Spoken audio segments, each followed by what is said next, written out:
Hello and welcome to the morning meeting. My name is Jimmy. His name is Matthew. We are talking about Jomboy Media. We're answering your questions. If you have a question, leave it in the comment section on YouTube and we will dig through there and answer them. Kind of what the whole thing is. Just letting you guys know what's going on, what we're doing, finding out what you're interested in, gauging your opinions on things, stuff like that. Some insight into the company. How are you, Matt? I am fantastic. Thank you for asking. It's my sister's birthday. Just looked at the date. And that made me realize. Oh, it's Penix's birthday too. Wow. Yeah, and Kiana. Not my sister. And Kiana's? Mm-hmm. Wow. A lot of birthdays. It's not your sister's, you said? No, it is. Oh. Penix's not my sister. Just sent the text. Awesome. It's Tuesday. I just got back from vacation, and now it's time to settle in for the season. Get going. Got to be miserable for all the Yankees fans out there. No, I'm just being playful. Yeah. A lot of talking Yanks today. Yeah, you guys got to do a full ep, which will obviously be about the Cole injury, and then 4 PPPs. 4 player profile and projections. I don't know who we're doing. I got to look that up. And Jake is remote. Jake's remote. So that's going to take longer. And we'll get to why he's remote by the end of this episode. But first, let's start a brief. If you want to hear more about this, go to Talkin Yanks. But briefly, Cole got Tommy John today. Is getting it today. Yeah. Bummer. I've been mentally prepared for this for a long time. Anyone listening to Talkin Yanks has heard me hint at it a lot. We got a message, untrustworthy, not reliable. Just, we're in a position where we just get these flippant messages from people that say, I know someone who knows someone who knows someone. The majority of the time, they're nothing. We gotten some over the past offseason that did not come true. But sometimes you're like, and before Soto did not even come back to the Yankees, before the Soto news, we got a message saying the only reason Cole and the Yankees and that whole opt-out situation happened where he opted was because Cole knew that his physical would be a mess. This is what the message said. I'm not saying this is true. I'm going to say that every 3 sentences, but this is why I was mentally prepared. That's why I'm explaining this. The message was Cole's physical would be a mess because his elbow is still bad from last year. They never threw him over 100 pitches in the postseason besides one game. So it was always something was iffy. He was throwing different pitches and stuff. So they said expect them to go get an ace, even if they do get Soto and not get Soto. And that was Fried. Well, it wasn't get an ace. That's what they told. That's what we were told. And then Soto didn't come, and then they got Fried right away. So when my reaction when they signed Max Fried, I said, I hope this is an additional piece and not a replacement because I think there's an injury going to happen. But I think now that message we got could still just be bullshit, and the dude guessed right. It doesn't mean the Yankees knew about this like they were telling us.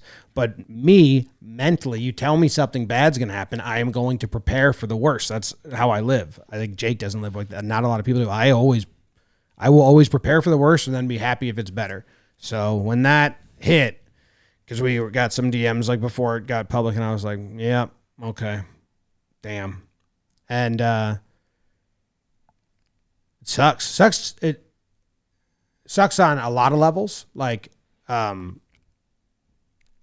The internet, or especially just Twitter, which is a horrible place. They just went to personally, they were fucking personally this is this weird. I'm all for championship or bust and all this, but there's this weird hint of it's a personal attack on the fan now. Fans are fuck them. They didn't prepare it. They got personally insulted. Dude, Cole's missing a year of his career. Yankees went out and got an ace. They should have got more offense. So I'll talk about that all in Talkin Yanks. But as fans, we just like, what?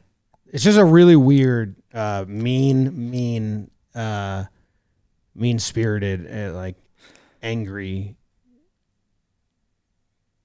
online persona. Is it like they like personally feel slighted because Cole got hurt? It's like, fuck, dude. Everyone in baseball gets hurt all the time.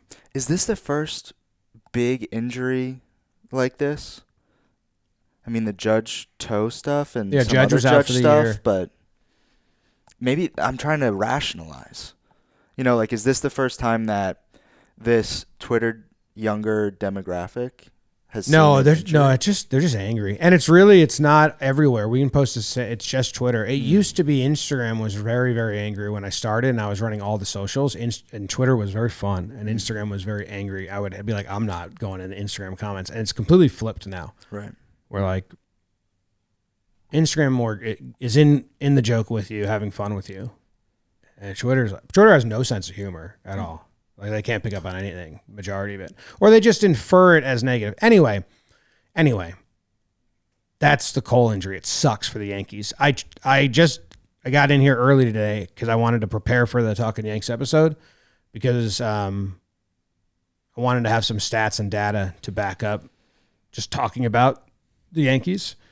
And I'm going to present some data saying it sucks, but I trust the Yankees pitching. And there's reason for me to trust the Yankees pitching and data that backs it up. Two things. One, probably going to start integrating the word flippant into my vocabulary. Oh, yeah. I like that word.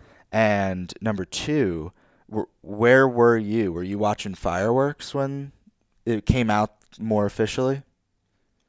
Oh, when it was like when it was officially announced that night, Sunday night. Oh, when I did the video, we were leaving, and my in-laws took James to get ice cream or candy, and Katie took Claire to get a stuffy, and I was just hanging out with the strollers in the middle of Main Street, Magic Kingdom, and I didn't do any work the whole trip, which I barely picked up my phone. Right. I wasn't really active at all. But I thought this is pretty funny if I do an update that I just got the Cole news from with Magic Kingdom behind me. That's funny. So that's what I did. Do you exclusively use the word stuffies?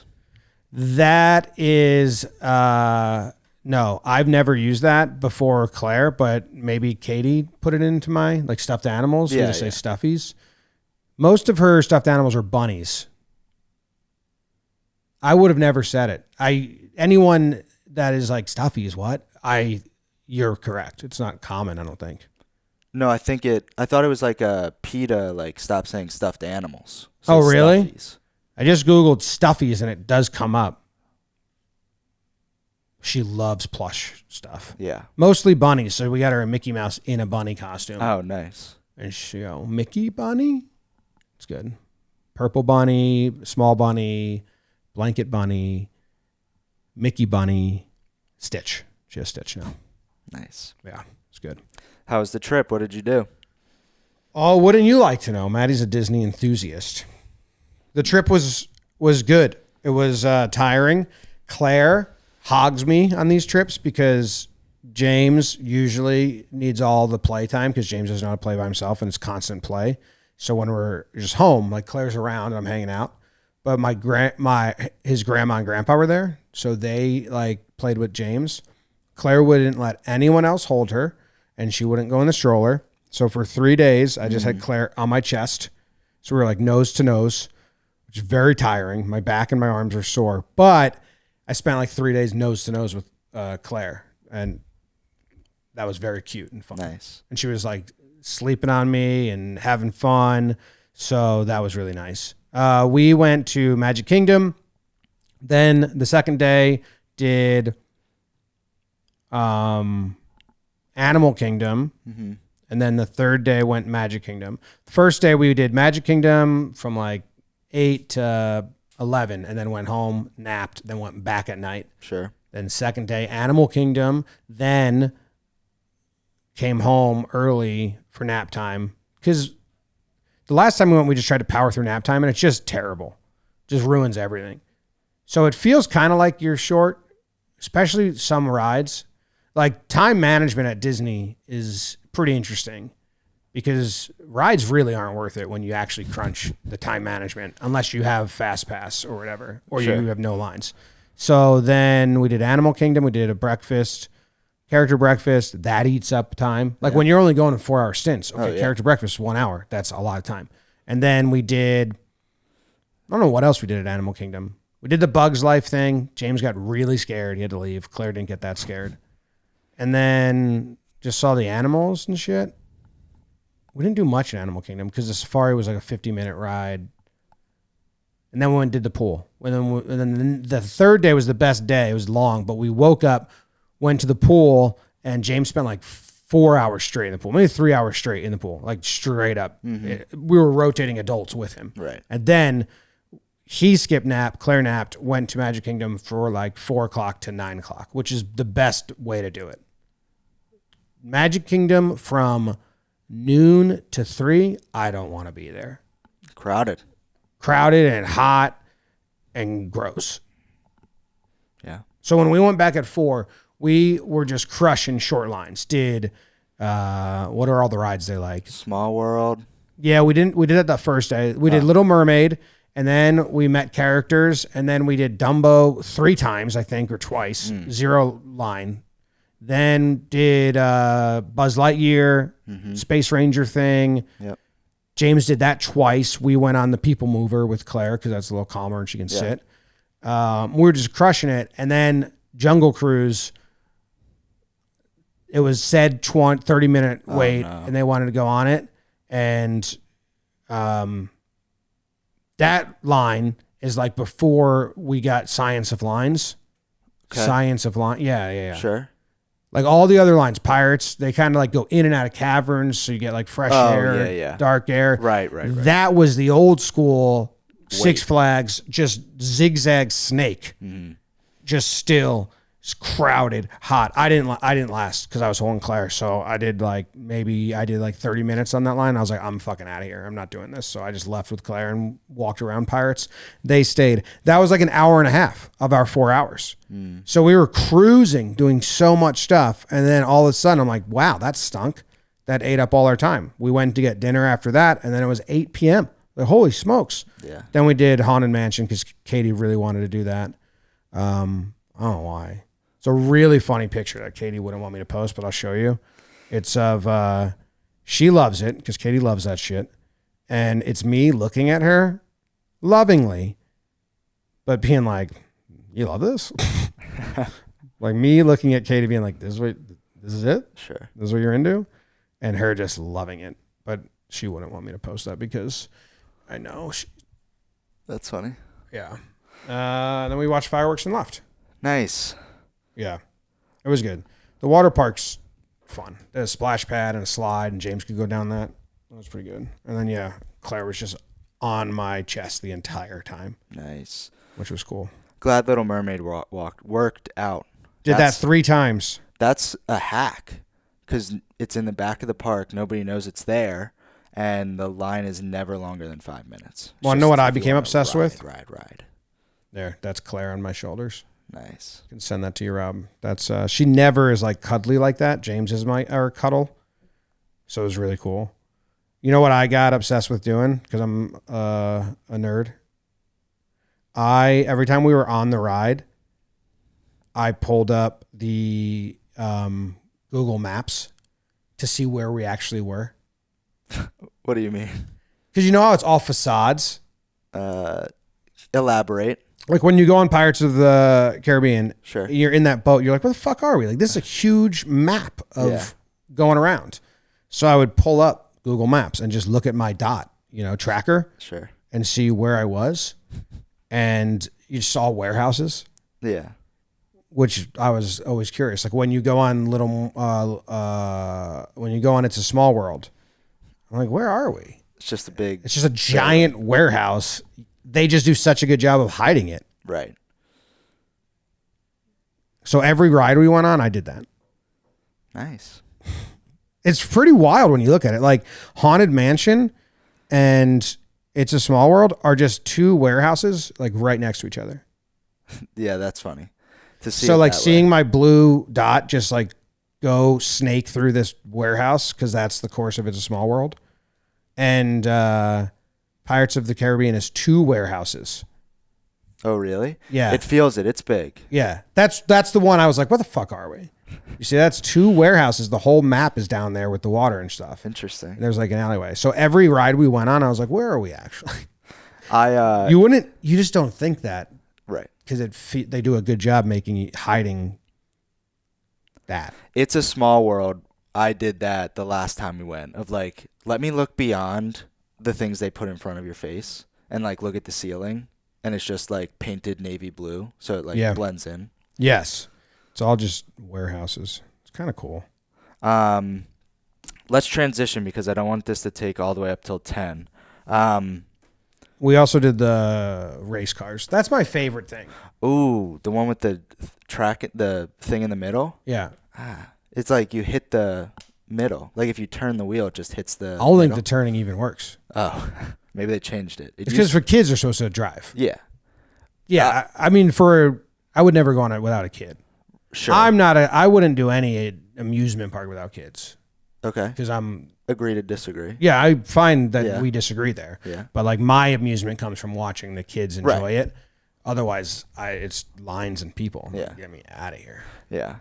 That ride, last time I was on it, which, yes, was when I was a kid, you would actually drive it, but if you turn it to the left, it would just hit the stick in the middle, because you can't actually go anywhere. And then you turn it back, it would hit I was trying to with Claire, but I was like, I don't think this is actually doing anything. You just go. I will say, I have a definitive opinion. I like the Frontier World section of Magic Kingdom way better than Tomorrowland. And I know why.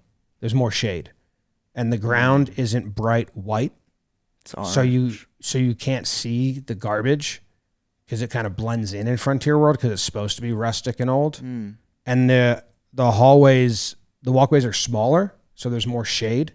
Where like when you go to Tomorrowland and you're by People Mover and Buzz Lightyear, that's just giant. It feels more like a Six Flags to me, and just like a giant open amusement park, than this like niche little cute area. So I don't know if that's a common opinion or not. But I like that Frontierland section way better. That's good. All right, let's transition. Rose Rotation posted an episode yesterday. That's a transitional clap. That was the transitional clap, Rob. Did you get that? The episode's doing well because it's the final episode of Rose Rotation. Do you want to explain what that show is transitioning to? Yes, and I will say I got a message or two about people that are sad that Rose Rotation is ending. And when you are in the thick of it and moving things around, you always forget that, like it is sad. Like it is an end of a time period, or an end of there's a word I'm looking for that Era, yeah, in a way. So Rose Rotation is Rose is transitioning to a new show. It's going to have very similar elements to Rose Rotation. So like in my head, it just kind of, we're like transitioning it and then renaming it. But the long form conversation show that was Rose Rotation, which like had gems of conversations and nuggets of info and really good, is transitioning. And it had a really good run. I mean, 3 years, 4 years. Yeah. I was going to say, because when Rose came on, it was March 2021. Yeah. I mean, it's a really good run. Mm-hmm. So that's like an awesome and fun run. And the highlight video would be impressive. Yeah. And very, very good. I always want to take all that stuff and put it into a book. A lot of people do that with interviews, just like the best nuggets, put it into a book. Michael Kay did that, and Stern did that, and a lot of people have done that with interview shows. But just to change it up, keep things fresh, keep moving, shorter form. I think we should do that. I've pitched that, but I have like 5 book ideas. I pitched that as one. The Rose Rotation book? Yeah, or even other interviews that we've done too. I think now that the show ended, that plays. Yeah, you can get some more insights and stuff like that. Like to go along with the stories. Yeah. So the new show, and we didn't know if we were going to rename it at first, but then we did. Dugout Discussions is what the new name is. Rose has done some videos where he goes to batting practice in LA, Anaheim, and talks with players. And the access to players is much easier than getting them to sit down for a hour-long or 40-minute Zoom session, and it's much more personable. You can do quick hitters. You can, we were just like kind of talking about ideas a while ago. Like you could stand by the cage with one player and talk about, hey, what's he doing on the cage over there? When he's done this before and done videos, we've gotten Mookie Betts, Trout, big names. So there will still be sections of the show that are, more longer conversations. Yep. Won't be an hour. Then there will be quick hitters and there'll be topical stuff. It just kind of allows Rose to have more fun with the format and to do different things and make segments that translate to other mediums well, which is something that I think is important right now. Can this become a clip all on its own that will do well on other platforms? Because those are invitations to the main show. Mm-hmm. And no one is going to come listen to the full episode if they haven't gotten a little invitation that sparks their interest or makes them say, I want more. That's what the breakdowns were for Talking Baseball and Talking Yanks. That's how I thought of them. And then they took on a life of its own, which is what can happen a lot of times with stuff like that. So I'm excited for the new direction. And hey, 4 years is a long run, and sometimes you just got to change it up and see what else you can do. Yeah, I feel like the best elements of the Rose rotation are still staying. Like you're going to have the combos with players, and you're still going to get the awesome you're going to get more from more players now. Oh, yeah. Because it's an easier ask. Yeah. And more personable because you're in person. Yeah. So I'm excited. Me too. Speaking of new types of content, we posted a Talkin' Yanks vlog from when you guys were down in Tampa, and that video is crushing. Shout out to BBD for his first vlog edit. That was cool. Yeah, he crushed it too. He added all the little elements to like give context or pictures and all that. He did a great job. But yeah, I mean, it's a clear 1 out of 10.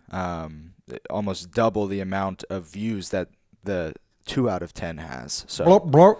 I'm going to do a blurp pop-up, bottom of the screen. Blurp, blurp. 1 out of 10 means out of the last 10 videos this channel has posted, in this period of time, this video has the most views. For people that don't know. You always gotta let the new viewers know. I didn't know what 1 out of 10 meant for a long time, and you guys would say it all the time. And then it also is the most subscribed to episode other than the instant reactions, which are all live. So that's a little easier to get subscribers when you turn the subscriber only chat on. You said it brought in a ton of new viewers. New viewers, which is important. What the hell's the new viewers? I should change this by like non-shorts because shorts bring in new viewers the whole time. If I go content type, videos, and also the live streams bring in new viewers and subscribers. So I did videos, not live stream, not a short. It is the second most new viewers in the last 90 days. The first is top 10 plays that remind you how smooth Alex Rodriguez is. And that's... I don't know if that counts. Doesn't count. Very old video. Yes. But that's pretty good. Yeah, that's good. And then subscribers, last 90 days, it has the most amount of subscribers out of any video on the channel. And that's kind of the thought process that I'm trying to get everyone to think on as we try to make our flagship shows bigger, is that your main thing, so the main podcast episodes of Talkin' Yanks over the last year do not fetch new viewers or subscribers because that is the bottom of the funnel. So that is the smallest amount of people, and they're in, and once they come, they usually stick around, and that's the best. So it's your main audience. It's the most helpful audience. It's your main community. So there's a lot of things you got to do. But to get people there, you have to do all this other stuff. So like the live streams, they're not the main episode. Obviously, we've been doing them for years, but they're technically supplemental content. Actually, in 2020, we did it for the first time publicly. Yeah. They were always like a Patreon thing. They were like, oh shit, this is like helping drive subscribers like crazy. Right. Jimmy's Three Things was supplemental content for talking baseball. That did a ton of new viewers and subscribers. And then Shorts get you new viewers and subscribers. So you need to do these things. And the goal is that you build up more of that core community that watches the main videos. But yeah, so vlogs like this, we're going to continue to do behind the scene vlogs for Talking Yanks throughout the year. The golf video that's coming up that I still have to finish editing. Yep. That should help maybe get new viewers and stuff. So it's cool to see. And those videos are fun because they're really just behind the scenes of us chit-chatting and talking and personality driven and bring the audience behind the scenes. Very hard to pitch for sales. Yeah, well, it's tough because it's irregular. You don't know whose judge is going to come out, who's going to say hi, and you don't know. And you just tell sales, like, they're like, what can we tell them you guys are going to do? What are you going to post? I'm like, vlog. It's very hard. I appreciate it. And thanks to Waterbird for coming on and sponsoring it. And we gave Waterbird the golf video, even though they didn't take that. They didn't know we were going to do it. But when a sponsor comes on and they just trust us like that, I very much appreciate it. Yeah. Yep. So shout out Waterbird. Shout out Waterbird. New sign. Did you see that? Where? Second. Oh, wow. Yeah. Are they doing other stuff with us? It's a good question. I don't know. Cool. But yeah, full neon. I like that. Yeah, I saw that in background of Penix yesterday. Real quick before we get out of here. IDEJ Gaming asks, is there an update on the open content creator position? Is there an update on the open content creator position? Yeah, we're down the line. We're chatting with some people today and this week. One contract has been sent out, so we're trying to figure out the details there. And the rest, like, we found some good candidates that we think fit and we like, and we're moving forward. Busy season with a lot of vacations and being away, but I think now that I'm back, we're like kind of full force ahead to keep going. Yeah. We're driving into the season now. Yeah. Tokyo live stream is next week on Tuesday. Wow. So is ball and play. Not Tuesday. But that Tokyo live stream's a real early one. I wrote out a full I was writing out this for Rose and Melinda. But I'm going to just post it on Substack of the people that are watching Cams League have seen some of the new rules we tested out, and then we also have tweaked them even more. But I was on the plane and didn't have Wi-Fi and was like, oh, what can I do? Kids were behaving. It was me, Claire, and James, and they were like chilling, so that's cool. So I started writing out for the broadcast booth to explain the rules, because I think that's one of the things with Captain's League is I was the only one that could like articulate why we're trying these new things and what we're doing. And when the booth can do that, it makes the viewer understand it more. So I'm trying to really let Rose and Melinda understand like what we're going for. And Melinda will get it because it's a little more close to cricket. But I wrote out, look at this. It's very thorough. And then I went like by rule, bowling changes, strikers and wicket, more openers. And every rule says what we changed, why we changed it. Or like what we changed, what it changes, and why we changed it. Mm-hmm. And I think before the franchise app comes out, I'll just post this. Yeah, definitely. So everyone can read it. And I was enjoying it. Like, I just opened the whole thing saying, where do I say this? I said, for any new community member, it would be good for them to know that we are always going to tweak rules and make adjustments. Mm-hmm. And we're always going to try new stuff. We're always going to find the line that feels too far, then creep backwards a little bit. That is part of the fabric of warehouse games. And I say the whole essence of backyard/neighborhood sports is building games around your environment and your skill set. Then you get your heart broken or you get into a screaming match with your best friend or brother because you made a rule that said all the branches count as part of the tree that's acting as a foul pole, and you hit a homer off the branch that's hanging 10 feet foul of that tree trunk, and your friend says, I don't even know why we made that rule. I never wanted to do that rule. And you say, fine. Well, this game we'll play with it. Next game we'll play without it. I said, that's what we're going for. Which I think a lot of people that are joining warehouse games are just kind of forget it as we go. Like the vibe of this is supposed to be creating games with your friends in your yard. Yeah. And like changing rules. Because I knew people weren't going to like the rules at the start of Captain's League Ball and Play because not all the teams know how to utilize it. Mm-hmm. But I think if they did something like this, it would have went over better of like the full aim and testing and all that. I went into those comment sections recently and I hate it again. Why? I don't know. Because I changed rules. Oh. Because they're like, Jimmy changed rules just so he can win. I never win. It's true. It's true. You would think someone who does that would win. So I got excited about that, though. Just typed out all the rules. It wasn't on your list of things to talk about, but I mentioned it. No, that's a good mention. In that vein, the Substack layout, the like homepage and the tabs, people had asked for this for a while of like just making this is where the exclusive stuff is. Now it's all exclusive and the layout just feels so much better. So if you haven't checked that out in a minute, by all means, get over there. Am I still the only one that can post previews? I think anybody can. It's just it has to be for the next video that's coming out. No, they couldn't find it. Who? Me and Jordan?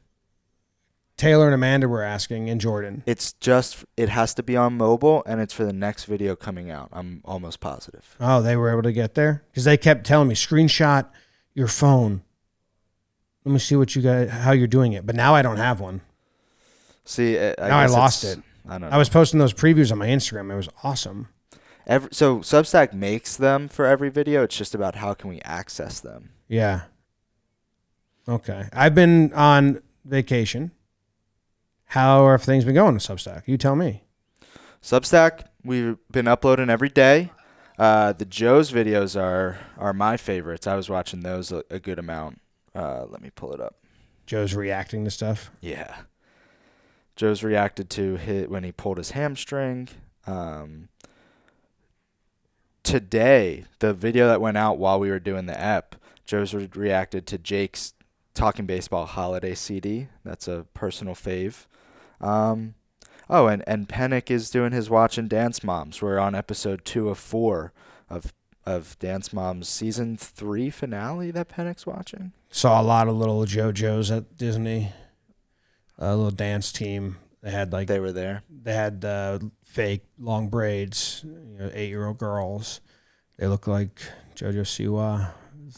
When I'm on mobile, I still have a bunch of like shorts and stuff that aren't exclusive content. We're still no, not that I'm aware of.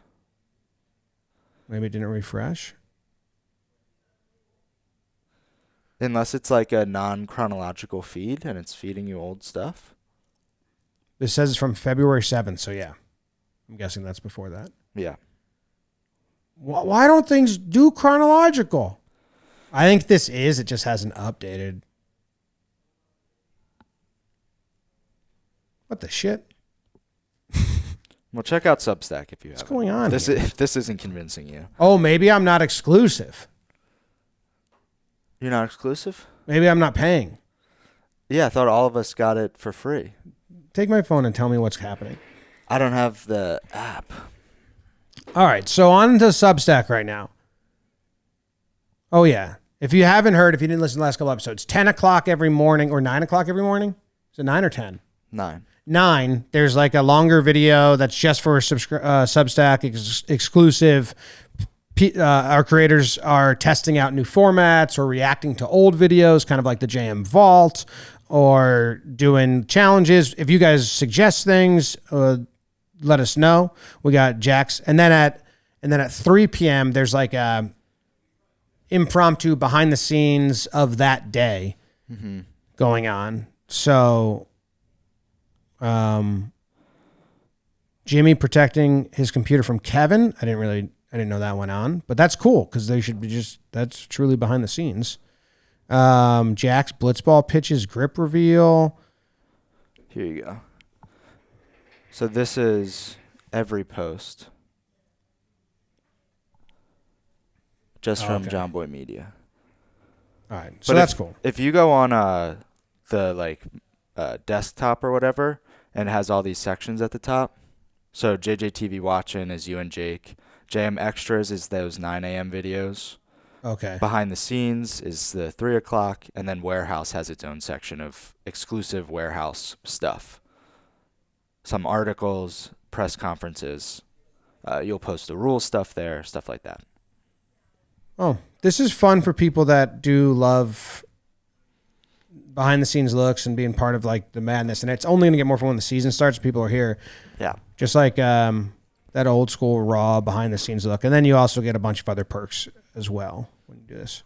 Cool. JM Extras. That's the 9 a.m. All the 9 a.m. videos. Yeah. Oh, that's fun. And then behind the scenes in HQ. Cool. Kevin got his toy stuck on the rafters. He did. I remember that. All right, fun. What else do we got? Cool. Just got 2 events going on this week. Jake, Courtney, and Peter Moylan are down in South by Southwest in Texas.